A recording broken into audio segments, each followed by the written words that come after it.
How do we get off the merry-go-round? I think I've said that on a pretty regular basis in my pastoral ministry, like to Lydia at home, where I'm like, how do I get off the merry-go-round? So very often, when I was in seminary, my systematic theology professor gave me a phrase that I've used an awful lot. Theology is biography. The principle is you believe what you believe in part, even largely, because of the life you've lived and the story you've had. So that showed up, in our tale, where I'm a Reformed Presbyterian minister. Why? I met a redhead.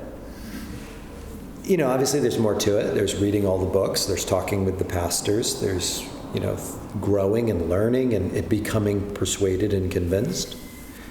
But it's also personal. It's also relational.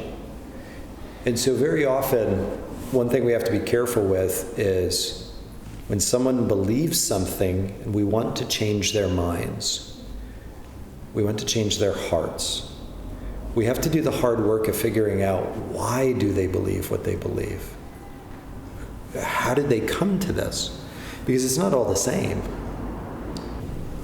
How do I listen to your story, learn your story, love you in your story, and then say your story back to you with biblical truth, shaping it, changing it, so that slowly you can come into the new story of salvation, the story of the Scriptures. So Rosaria Butterfield talks about, do you guys know the name Rosaria Butterfield? She's a Reformed Presbyterian in North America who's written a lot of books on LGBTQ. In Cambridge, we say LGBTQIA+.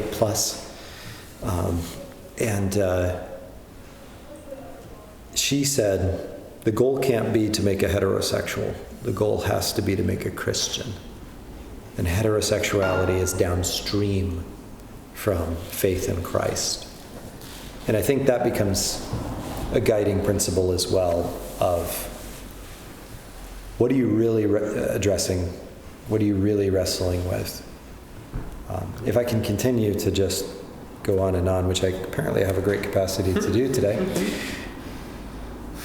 I would add to that this observation, largely because it's something I find myself dealing a lot with in my church and in my culture, my time.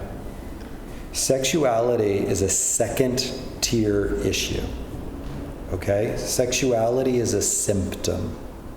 So if there's sexual sin in someone's life, you run the gamut, whether that's sexual immorality, or pornography, or homosexuality, whatever the sexual sin, it's usually rooted in a heart sin that's more fundamental to the person. And the sexuality is an expressive sin. It's not the actual root. It's a sin that has grown up out of something else. And so it becomes really important for us that if we're going to minister to each other, that we don't just attack the sexual sin, but we find the reason for it and go after that idol of the heart, that root sin. This is the month of June. So ironically, sometimes the root sin is pride.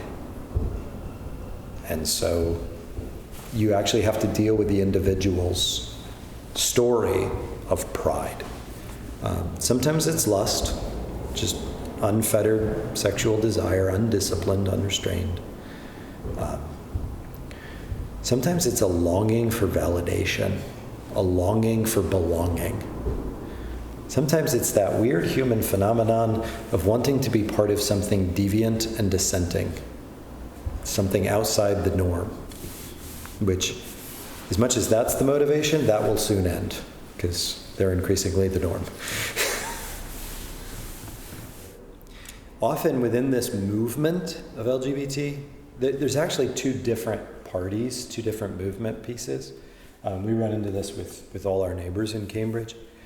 There's sort of that political angle, which is at least in the States, It's a naked attempt to exploit LGBT movement for power.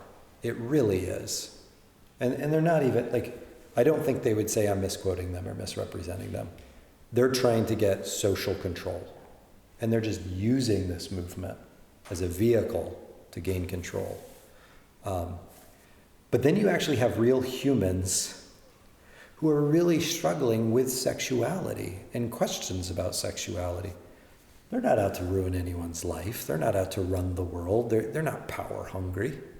And we as Christians have to make a distinction, especially in our responses to which one we're dealing with. Are we dealing with a political operative who's just trying to get power?